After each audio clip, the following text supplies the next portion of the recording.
Жезқазған қаласындағы нөмір 3 білім инновация лицей-интернаты 1993 жылы ашылған. Лицейдің негізгі бағыты жаратылыстану математикалық бағыты бойынша тереңдетілген білім беру. Жаратылыстану бағытындағы сабақтар ағылшын тілінде жүреді. 30 жылда лицей-интернатты 1102 түлек бітірсе, оның ішінде 102 түлек алтын белгі аттестатын, 114 түлек үздік аттестат иеленді. 754 түлек еліміздегі жоғарғы оқу орындарынан мемлекеттік грант иесі атанды. Сонымен қатар 164 түлек шет мемлекеттердің беделді университеттерінде білім алды. 102 түлек Назарбаев университетінде білім алды. Облыстық, республикалық, халықаралық білім олимпиадалары мен жоба жарыстарында лицей оқушылары айтарлықтай жоғарғы дәрежедегі жетістіктерге жетті.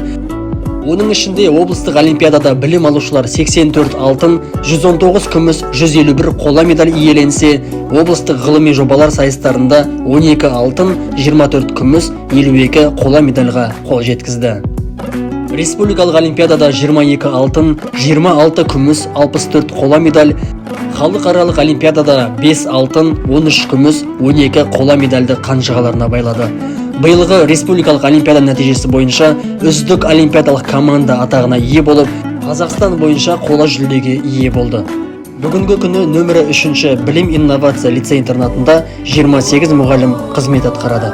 Білім жарыстарынан бөлек лицейіміздің оқушылары облыстық және республикалық деңгейде спорт және өнер саласы бойынша да жетістіктерге жетуде.